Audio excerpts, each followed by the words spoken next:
معزز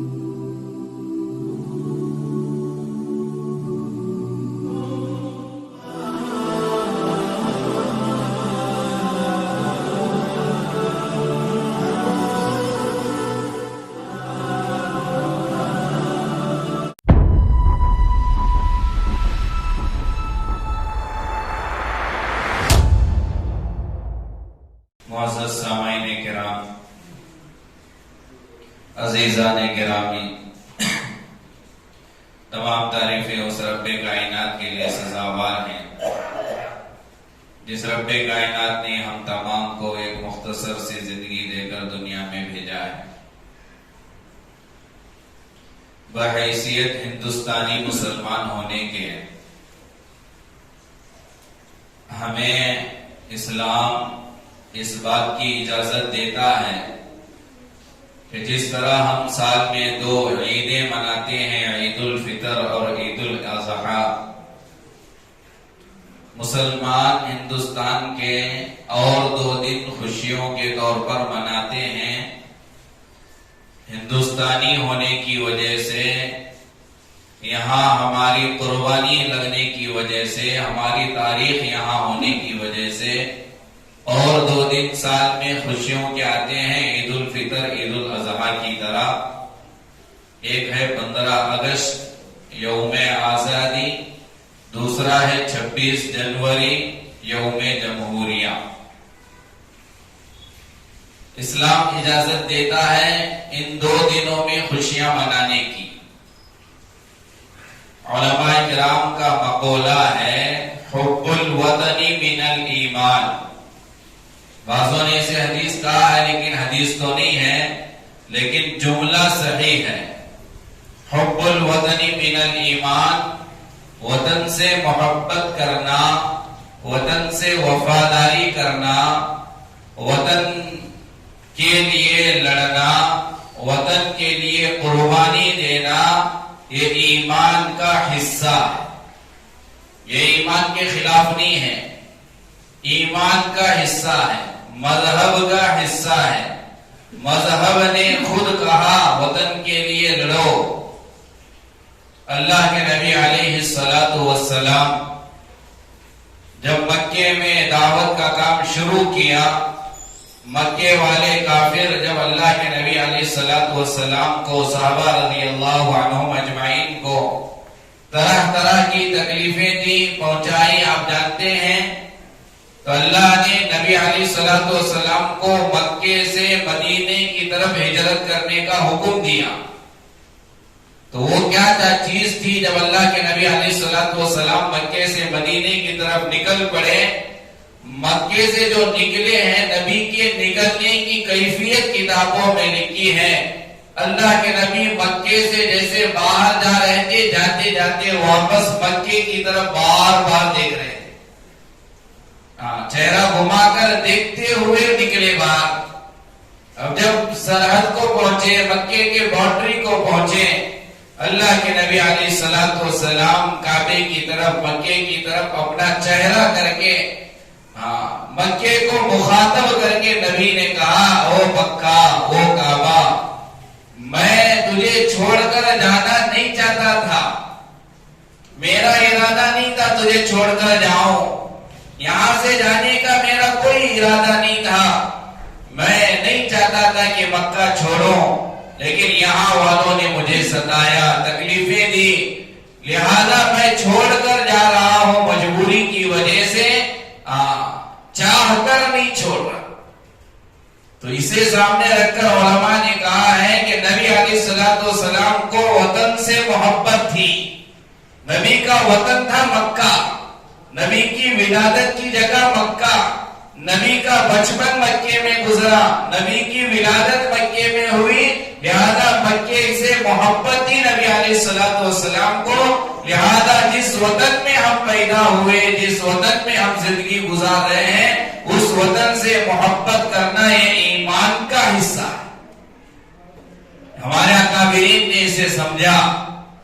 آزادی میں ہمارے اکابرین کی بے شمار قربانیاں، 250 صفحات پر مشتمل، 500 پیجوں پر مشتمل ہندوستان کی آزادی کے لیے جو علماء کرام نے، جو مسلمانوں نے قربانیاں دی، ان کی قربانیاں لکھے ہیں 250 پیجوں میں، 500 پیجوں میں. لیکن افسوس اس بات کا ہے کہ آج ہماری قربانیوں کو بھلایا بھی جا رہا ہے، مٹایا بھی جا رہا ہے، اور غیر تو غیر آج کا نوجوان ہمارے اکابرین کی جو قربانیاں ہندوستان کے آزادی کے لیے لگی، ان قربانیوں کو غیر تو دور کی بات اپنے بھی نہیں جانتے. 2-4 نام بھی یاد نہیں ہیں اپنوں کو. ٹیپو سلطان شہید رحمت اللہ علیہ ہندوستان کی آزادی کے لیے، انگریزوں کے ناپاک قدم کو یہاں سے مٹانے کے لیے، انگریزوں سے خلاصی پانے کے لیے کتنی لڑائیاں لڑی نہیں جانتے نوجوان. دارالعلوم دیوبند کا کیا کردار رہا آزادی میں نہیں جانتے. شاہ عبدالعزیز رحمت اللہ علیہ، شاہ ولی اللہ محدث دہلوی رحمت اللہ علیہ کے بیٹے کیا کیا قربانیاں دی نہیں جانتے. سید احمد شہید رحمت اللہ علیہ کیا کیا قربانیاں دی.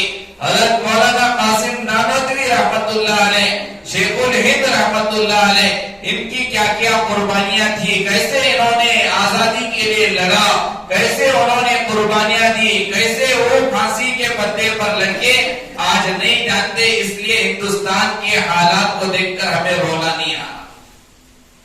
اب تاریخ اٹھا کر دیکھیں، 2-4 گھنٹوں میں پوری تاریخ ہماری، صرف اپنی تاریخ ہم بیان نہیں کر سکتے.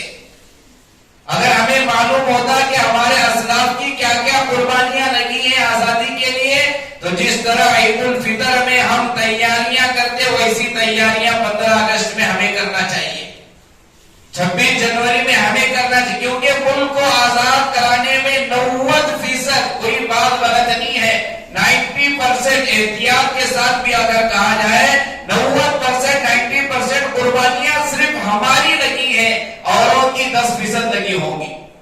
سب سے پہلے آزادی کی آواز اٹھانے والے مسلمان، سب سے پہلے شہید ہونے والے آزادی کے نام پر ہندوستان کو آزاد کرانے کے لیے وہ مسلمان ہیں. سب سے پہلے ہندوستان کے اندر انگریزوں کو ختم کرنے کے لیے فتویٰ دینے والے وہ شاہ عبدالعزیز رحمت اللہ علیہ.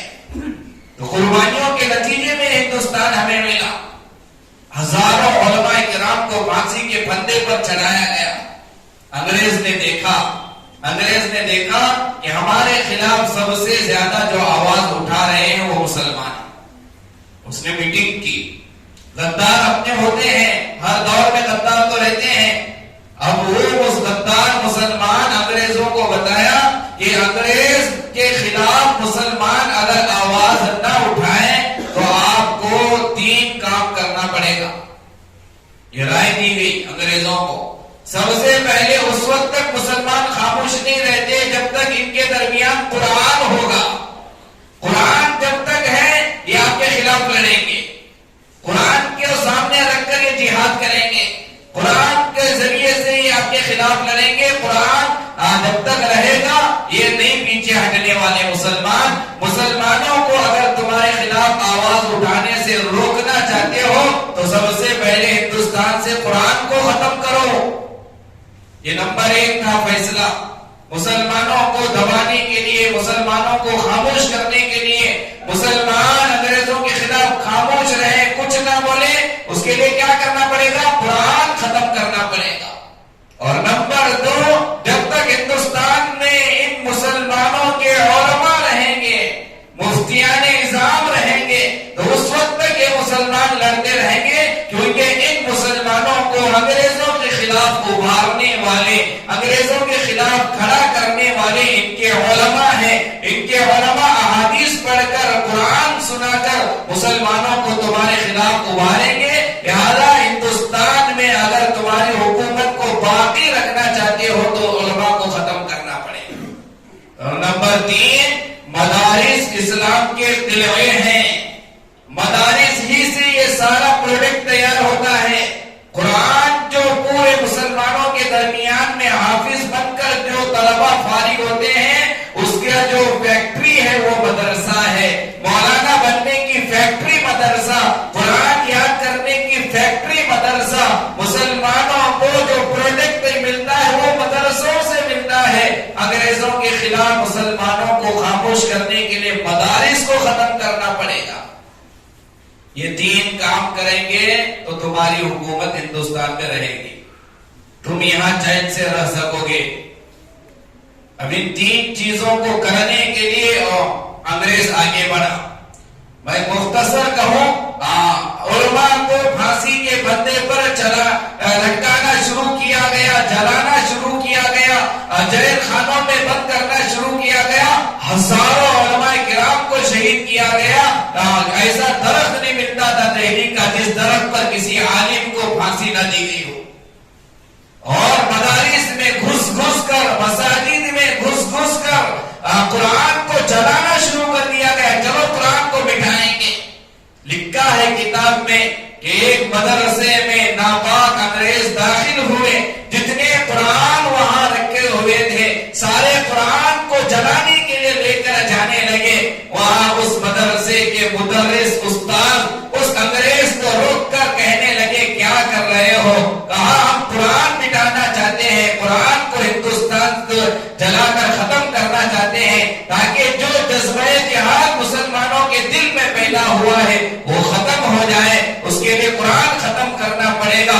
انگریز کا جواب سن کر مولانا نے, استاد نے کہا تھوڑی دیر رکو. اندر گئے مدرسے کے, ایک چھوٹے سے بچے کو جو حافظ قرآن تھا ہاتھ پکڑ کر اس کے سامنے لائے. انگریز سے کہا یہ اوراق کی شکل میں, کتاب کی شکل میں جتنے قرآن ہیں ان سارے قرآن کو تو تم مٹا سکتے ہو, جلا سکتے ہو, لیکن ان معصوم بچوں کے دل میں جو قرآن ہے وہ کیسے مٹاؤ گے؟ نہیں مٹنے والا قرآن. اللہ حفاظت کی ذمہ داری لیا ہے. مٹا سکتے ہو ساری کتاب کی شکل میں جو قرآن ہے, اوراق کی شکل میں جو لکھا ہوا قرآن ہے, ان تمام کو مٹا سکتے ہو, لیکن دلوں میں جو قرآن محفوظ ہے, حافظوں کے دلوں میں جو قرآن ہے وہ تو نہیں مٹا سکتے. قیامت آ سکتی ہے لیکن قرآن کو مٹایا نہیں جا سکتا. جب قرآن دنیا سے ختم ہوگا تب قیامت آ جائے. علماء کو پھانسی دینا شروع کیا گیا, قرآن جلانا شروع کیا گیا, مدارس کو اوپر بلڈوزر لگانا شروع کیا گیا تاکہ مسلمانوں کے دلوں سے جذبہ جہاد ختم ہو جائے. انگریزوں کے خلاف کچھ نہ بولیں, خاموش رہیں.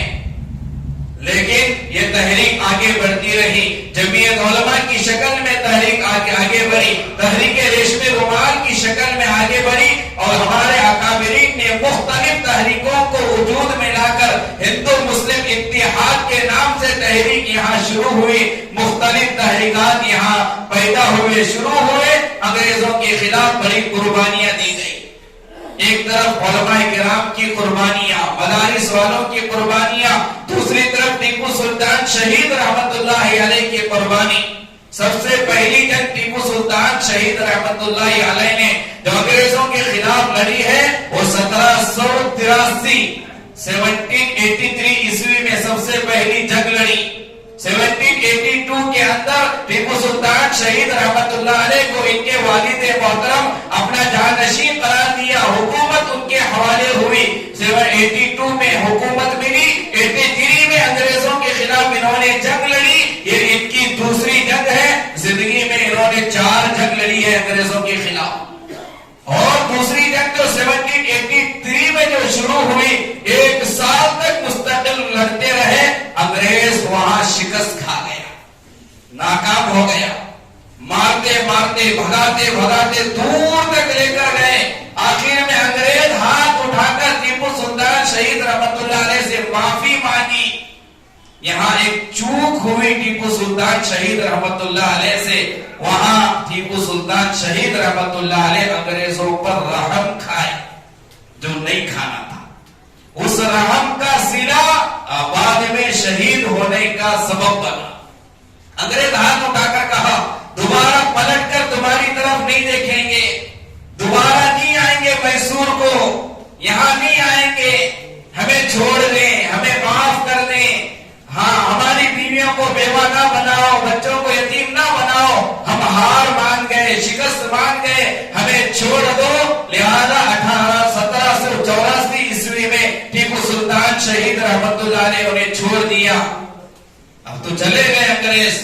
دل میں بدلہ لینے کا جوش تھا, انتقام کا جوش تھا، جا کر تیاریاں کی اور وہاں پر جانے کے بعد انہوں نے سوچا جب تک ہم ٹیپو سلطان کی فوج میں سے کسی کو اپنا مرید نہیں بنائیں گے، ٹیپو سلطان کے خلاف غداری کرنے کے لیے کسی کو ہم آمادہ نہیں کریں گے، اس وقت تک ہم جیت نہیں سکتے ٹیپو سلطان سے۔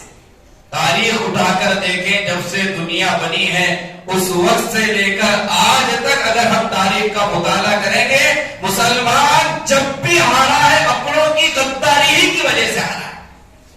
پوری تاریخ کوئی ہرا نہیں سکتا ہمیں، نہیں اللہ، کیونکہ مسلمان لڑتا جینے کے لیے نہیں، مسلمان لڑتا مرنے کے لیے۔ ہمارے دشمن لڑتے ہیں جینے کے لیے، مسلمان لڑتا ہے مرنے کے لیے۔ جو مرنے کے لیے لڑتا وہ کبھی ہارتا نہیں۔ دونوں ہاتھ میں لڈو، جیتا فتح ملی، مرا شہادت کا درجہ ملا۔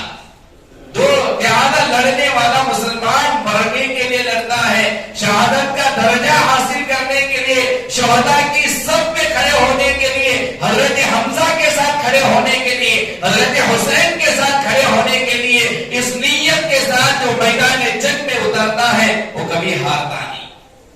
تو اپنوں کی غداری کی وجہ سے ٹیپو سلطان شہید رحمت اللہ علیہ کو دوسری جب جنگ ہوئی 1 سال کے بعد، وہاں ٹیپو سلطان شہید رحمت اللہ علیہ کو صلح کرنا پڑا۔ یہ تیسری جنگ تھی۔ صلح کیسی صلح؟ غالباً 300 کروڑ روپے دینے کا معاہدہ ہوا اور آدھا علاقہ دینے کا معاہدہ ہوا۔ آدھا علاقہ چھوڑ کر دوں گا، 300 کروڑ روپے دوں گا، اور ساتھ ہی ساتھ انگریزوں کے حوالے اپنے 2 بیٹے کو دینے کا معاہدہ ہوا۔ 2 بیٹے دیں گے ٹیپو سلطان شہید رحمت اللہ، انگریزوں کو 300 کروڑ دیں گے اور ساتھ میں آدھا علاقہ دیں گے۔ اس صلح کے ساتھ جنگ ختم ہوئی اور اس کے بعد جو فائنل جنگ ہوئی، تفصیل میں جانا نہیں ہے، وقت مختصر ہے۔ حضرت ٹیپو سلطان شہید رحمت اللہ نے شہید ہوئے۔ حضرت ٹیپو سلطان کی شہادت کے وقت میں ان کے جسم مبارک کے پاس کھڑے ہو کر اس وقت انگریز اعلان کیا، آج سے ہندوستان ہمارا ہے۔ یعنی کیا مطلب ہے؟ ٹیپو سلطان کے زندہ رہنے تک ہندوستان ہمارا ہو ہی نہیں سکتا تھا۔ یہ ہندوستان ہمارا تھا ہی نہیں جب تک یہ زندہ تھا۔ جب یہ شہید ہوا تو اس وقت انگریز نے کہا آج سے ہمارا ہندوستان ہمارا ہے۔ تو ادھر ان کی قربانی ٹیپو سلطان شہید کی، ادھر علماء کرام کی، شاہ عبدالعزیز رحمت اللہ علیہ۔ ابھی انگریز اعلان نہیں کیا تھا اپنی حکومت کا، دہلی میں سازش رچی تھی۔ کیسی سازش؟ آ کر دہلی میں اعلان کیا تھا مخلوق خدا کی۔ 3 باتوں کا اعلان ہوا تھا دہلی میں، مخلوق خدا کی، بادشاہت سلطنت بادشاہ کی، فیصلہ ان کی فیکٹری کا۔ اب یہ قوم نہیں سمجھی، سازش کو نہیں سمجھی، حکومت کو ایک دم گرائے نہیں دہلی کے، کیونکہ بادشاہت کے ختم ہونے کا اگر انگریز اعلان کرتے تو سارے لوگ کھڑے ہو جاتے، بادشاہت ختم ہو گئی چلو لڑیں گے۔ تو اس نے کہا مخلوق خدا کی، بادشاہ کی حکومت رہے گی، لیکن فیصلہ یہ فیکٹری، انگریزوں کی جو فیکٹری ہے یہ فیصلہ کرے گی، یعنی صرف نام کی بادشاہت باقی رہے گی۔ حضرت شاہ ولی اللہ محدث دہلوی رحمت اللہ علیہ کے فرزند ارجمند بڑے بیٹے شاہ عبدالعزیز رحمت اللہ علیہ نے بھانپ لیا انگریزوں کی اس چال کو، فوراً فتویٰ لکھا کہ ہندوستان یہ دارالامن سے، دارالاسلام سے یہ دارالحرب بن گیا۔ یہ دارالحرب بن گیا۔ دارالحرب یعنی جنگ والا ملک، یہاں اب لڑنا فرض، انگریزوں کے خلاف آواز اٹھانا، انگریزوں کے خلاف تلوار اٹھانا فرض کا درجہ، جس طرح فجر کی نماز پڑھنا فرض، انگریزوں کے خلاف جنگ لڑنا فرض۔ فتویٰ لکھا شاہ عبدالعزیز رحمت اللہ علیہ۔ تو سب سے پہلا فتویٰ لکھنے والے شاہ عبدالعزیز رحمت اللہ علیہ، ابھی اعلان نہیں کیا تھا انگریز نے دہلی میں اپنی حکومت کا، اسی وقت ان کے خلاف شاہ عبدالعزیز رحمت اللہ علیہ فتویٰ لکھے تھے اور ایک فوج کو تیار کیے. سید احمد شہید رحمت اللہ علیہ جس کے کمانڈر تھے, جو بہت سارے ملکوں کا انہوں نے سفر کیا انگریزوں کے خلاف لوگوں کو تیار کرنے کے لیے. بڑی جنگ لڑی 1857 کی جنگ ہمارے سامنے ہے. لیکن افسوس اس بات کا کہ ہماری تاریخ کو غیر تو کیا اپنوں کو بھی یاد نہیں. کیا وجہ آپ نہیں سمجھتے؟ یہاں پر ہندوستان میں ایک چال چلی گئی.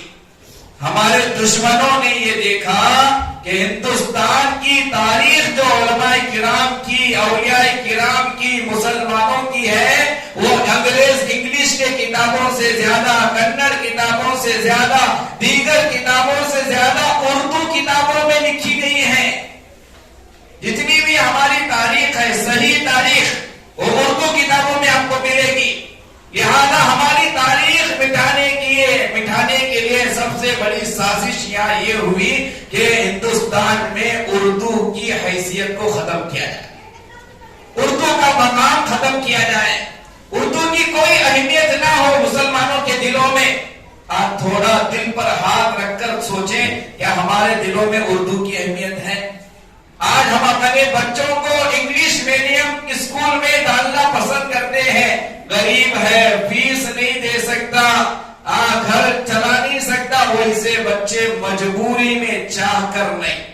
اردو میڈیم اسکول میں جانے والے بچوں کے والدین سے آپ پوچھو, خدا کی قسم کھا کر بول, اگر تو لاکھوں پتی ہوتا تو کیا تیرے بچے کو اردو میڈیم بھیجتا؟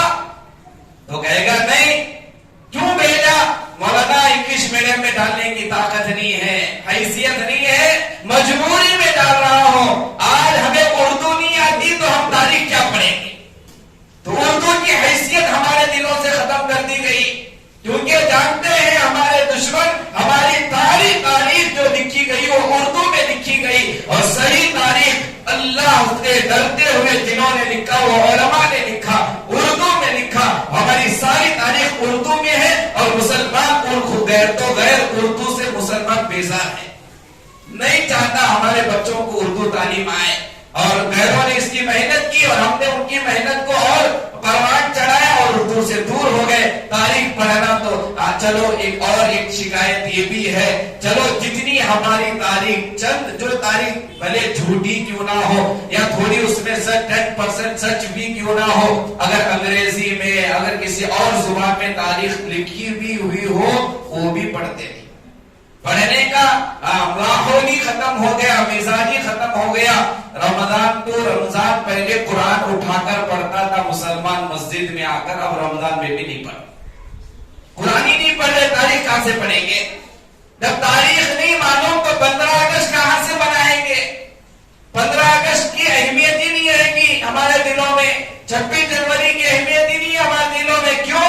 تاریخ نہیں جانتے. تاریخ کیوں نہیں جانتے؟ اردو نہیں آتا, پڑھنے کا ماحول نہیں, پڑھنے کا مزاج نہیں. اسی لیے ترکی کے صدر رجب طیب اردوغان نے بھی سمجھا یہ قوم پڑھنے والی نہیں, یہ قوم دیکھنے والی کر کو تم نے اردو کو غازی بنایا. اپنی تاریخ کو معلوم کرانے کے لیے کتابیں لکھے تو انہوں پڑھتے نہیں, اس لیے کیا بناؤ, ڈرامہ بناؤ, سیریل بناؤ, تاکہ دیکھ کر تو تاریخ معلوم ہو جائے. اب شاید ہندوستان کے علماء بھی ہندوستان کی تاریخ کو ڈرامہ کی شکل میں دینا کیا یہی حالت ہو گئی. اس لیے ہماری تاریخ کو جاننے کے لیے اردو نہیں آتا, کم سے کم کسی عالم کی صحبت میں بیٹھ کر اس سے آپ کہیں 8 دن کے بعد مولانا ملوں گا, مجھے ہمارے اکابرین نے جو زندگیاں یہاں ختم کی ہے, ہمیں ہندوستان کو آزاد کروانے کے لیے ہمیں اس کی مختصر تاریخ ہمیں بتاؤ. اور ایک بڑا نقصان یہ ہوا, آج ہم اپنی تاریخ نہیں جانتے, لہذا وہ بچے ہمارے جو شروع سے ہی انگریزوں کے اسکول میں انگریزی میڈیم پڑھ رہے ہیں, آپ ان سے پوچھے اورنگزیب رحمت اللہ علیہ کے بارے میں تو کیا کہتا, تو اورنگزیب کو گالی دے گا. بڑے اللہ والے وہ گالی دے گا اورنگزیب رحمت اللہ علیہ کو. ہمارے بڑے بڑے اولیاء کرام کے خلاف وہ زبانیں کھولے گا. کیوں؟ کیونکہ اس نے ان کے خلاف پڑھا ہے کتابوں میں. صحیح تاریخ مٹا دی گئی, انہیں ظالم کا بنا دیا گیا کتابوں میں, انہیں ظالم قرار دیا گیا, یہ ظالم تھے, انہوں نے اس طرح کا ظلم کیا بچوں پر, اس طرح کا ظلم کیا. جب یہ ہمارے انگریزی اسکول جانے والے بچے جب ہمارے اکابرین کے تعلق سے اب چند سال اور جائیں گے، ٹیپو سلطان کو بھی گالیاں دینا شروع کریں گے ہمارے بچے. کیوں؟ ویسی تاریخ غلط آج کتابوں میں ڈالی جا رہی ہے. تو صحیح تاریخ سے روشناس کرانا، صحیح تاریخ سے آگاہ کرانا، یہ ہمارا فریضہ ہے، یہ ہماری ذمہ داری ہے. جب تاریخ ہی نہیں معلوم رہے گی تو پھر ہم یہاں آواز اٹھانے والے نہیں بنیں گے، دبے رہیں گے. ہمیں معلوم نہیں ہماری تاریخ کیا ہے، اس لیے تاریخ سے واقفیت حاصل کرنے کی نیت کریں، آگے بڑھیں. ہمارے اکابرین کی زندگیاں اٹھا کر دیکھیں کیسے انہوں نے ہندوستان کو آزاد کرانے کے لیے قربانیاں دی. جب ہمیں آزادی کی قربانیاں معلوم ہوں گی، پھر 15 اگست منانے میں ہمیں خوشی ہوگی، 26 جنوری منانے میں ہمیں خوشی ہوگی. تاریخ سے واقفیت حاصل کریں گے انشاءاللہ.